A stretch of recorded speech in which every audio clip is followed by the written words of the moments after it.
Саламатсыздар ма? Мен Ұзақбай Ғазиза, Маңғыстау өнер колледжінің домбыра пәнінің ұстазымын. Бүгінгі ашық сабақтың тақырыбы Дәулеткерей қосалқа күйі. Ашық сабаққа қатысып отырған бірінші курс студенті Есенбекұлы Саят. Ашық сабағымызды бастамас бұрын өткен сабаққа көз жүгіртсек. Кешегі өткен сабақта біз тақырыбымыз қандай еді? Лиганы өттік. Лига, қос нүкте, фермата, фаршлаг, жалпылама өттік. Соның ішіндегі бүгін мен лиганы алғым келіп отырған себебі алдағы уақыттағы қосалқа күйіндегі кездесетін штрихтардың бірі лига. Сондықтан да осы лига туралы не білесің? Лига дегеніміз итальян тілінен алғанда біріктіру деген мағынаны білдіреді. Дыбыстарды біріктіру деген мағынаны білдіреді. Мысалға, енді бізге соны сен көрсетші. Лиганы бізде домбырада екі шек бар да, астыңғы шек және үстіңгі шек. Үстіңгі шектегі лиганы қалай алуға болады мысалға? Содан кейін керісінше. Мысалға, мына пернедегі әр дыбыстарға біз осындай қылып ала аламыз, дұрыс па? Енді астыңғы шекте қандай саусақтармен аламыз оны? Бірінші, екінші, үш, төрт саусақпен де ала береміз. Төрт саусақпен де ала береміз. Алды көр? Сосын керісінше. Екі дыбыстың арасы үзілмеу керек. Енді до миден алып көр. Енді керісінше түрін ал. Лядан алып көр.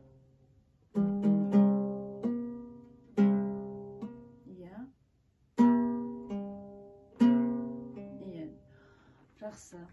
Енді осы лига штрихы қолданылатын қосалқа күйін талдамас бұрын бірінші біз осы күйдің үнтаспадан тыңдап көрейік.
Қосалқа күйінің авторы туралы, Дәулеткерей туралы не білесің? Дәулеткерей дегеніміз Бөкей хандығының кезінде дүниеге келеді. Қарамола деген аймақ жерде дүниеге келеді. Ол төре тұқымнан әкесі ол балаша қырттай кезінде, кішкентай кезінде домбыраға қатты қызығады. Домбыраны көп ұстайды. Содан кейін әкесі оны домбыраны көп ұстағанына қарап, оны тек бала кезіндегі жай ғана қызығушылық деп ойлайды. Бірақ сонда да Дәулеткерей домбыраны көп ұстап, өзінің ойнау шеберлігін дамытады. Одан кейін ауылына келген мықты күйшілердің күйлерін өз тыңдап өседі. Оның ауылына бір вақыттары сол кездерде Жантөре деген күйші келеді.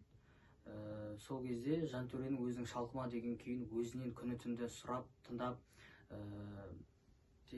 үйреніп, әсер етіп құлағына сіңгізеді. Содан кейін оның сол күйді тыңдап жүріп, бір жағынан сол күйді үйреніп, ойнап өзінің ойнау шеберлігін дамытады. Одан кейін күйлерін шығара бастайды. Оның алғашқы күйлерінің бірі Қазақ желең, содан кейін Қосалқа, содан кейін Ысқырма, тағы да басқа күйлері бар. Дұрыс. Жалпы композитор туралы естуің, білгенің жақсы бар екен. Енді біз осы Қосалқа күйіне тоқталайық. Бірінші нотаға көз жүгіртеміз. Өзің көріп тұрғандай, қандай лигалары бар да, лигалар бар, және алдындағы сабақта өткенде мына кішкентай белгілер не деп айтамыз? Фаршлаг деп айтамыз. Жалпы күйдің атауы Қосалқа деген. Қосалқа деген нені білдіреді? Мысалға, білесің бе? Қосалқа деген нені білдіреді? Қыздың әшекейі. Қыздардың әшекей әдемілікке тағатын алқалары. Жалпы Қосалқа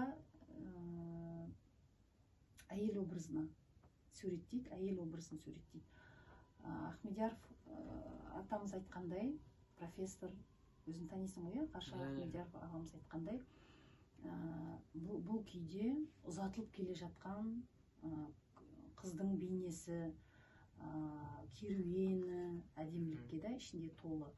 Сосын бұның ішінде кейбір жерлерде мысалға күлкісі бар, сыңғыры бар, қыздардың образдарының, соны келтіру керек болады. Фаршлагпен, лигамен, әдемілікпен, мысалға инеғашпен су тасып келе жатқан қыздың образы да бар бұның ішінде. Сондықтан да бұны асықпай, өзінің темпі жазылды, орташа, ойнақы, көңілді орташа ойнап береміз. Біздер қазір ең бірінші талдап отқаннан кейін жай темпте қараймыз. Ойнап көр.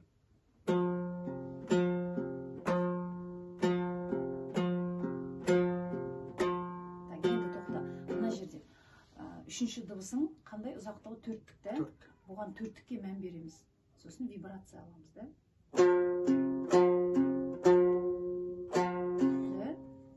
Алып көш. Дыбысы қою шықты.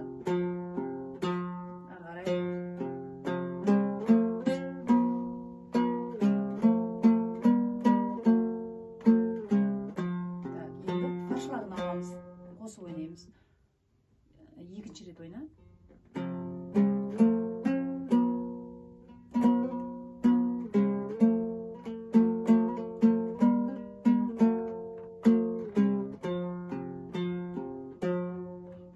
Мынаның ұзақтығына біз сыюымыз керекпіз.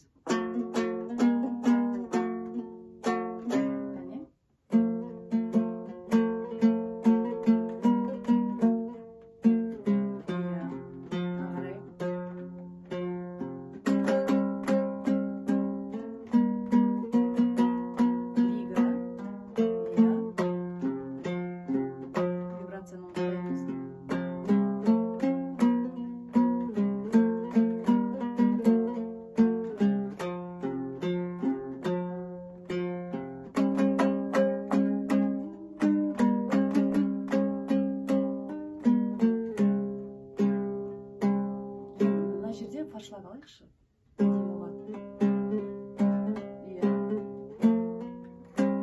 Барлық төмен қағыспен.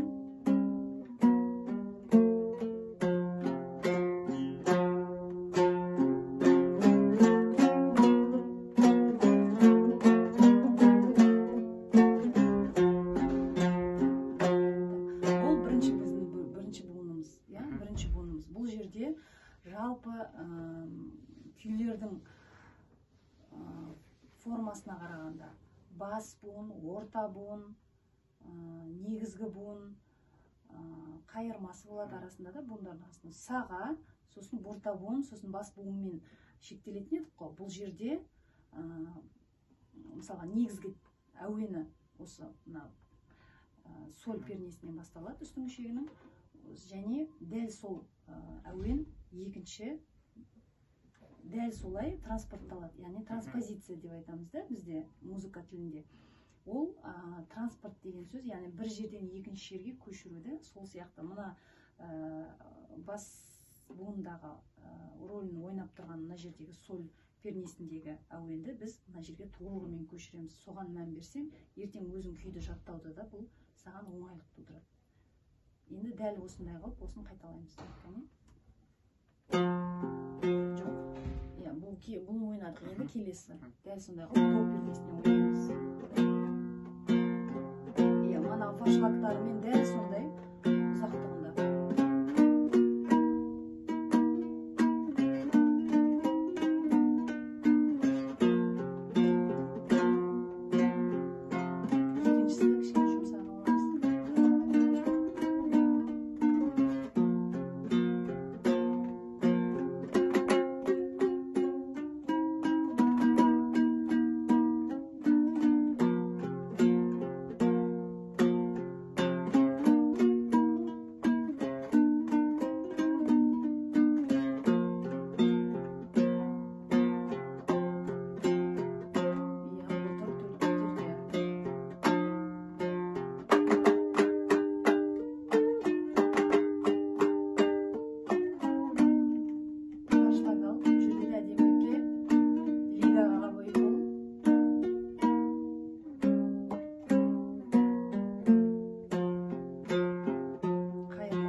Соны нотаға қара.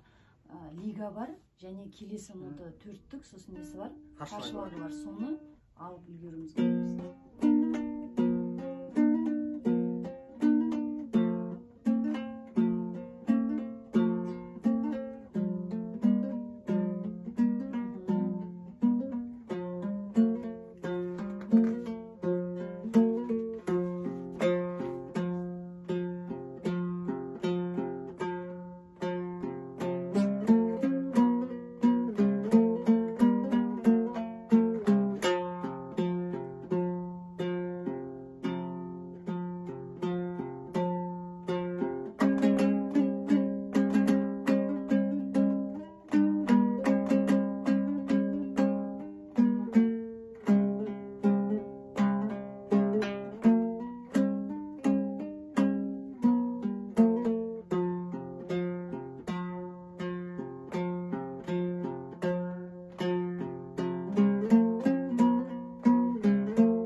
Түсінікті ғой да?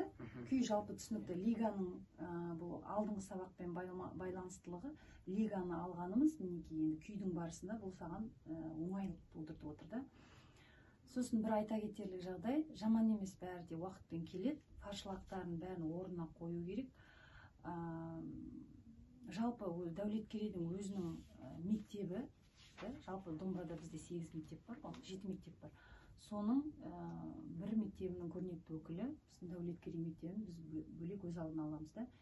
Сол жерде жалпы Дәулеткерейдің мінезіне қарай ол қолды кең құлашта алмайды. Мына домбыраның тек қана бір белгілі бір мөлшерде домбыраның бетіндегі бір биіктікте ғана алады. Сондықтан да жаңағыдай қолды үлкен қылып сермейміз де, ертең орындаушылық техниканың жағында айтып отырмын. Алдағы уақытта Дәулеткерейдің күйлерін ойнаған кезде біз тек қана қолдың өзінің жаңағы алу құлашы бар ғой, сонымен ғана аламыз мысалға.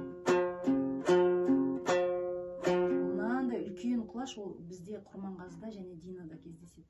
Оны аламыз, өзінің әр композитордың өзінің несі бар, орындаушылық. Иә, орындаушылық ерекшелігі. Сол бір Дәулеткерейге орындаушылық ерекшеліктерінің бірі қолын домбыраның бойынан өте көп асырып ойнамау да, өне бойынан мына жерде.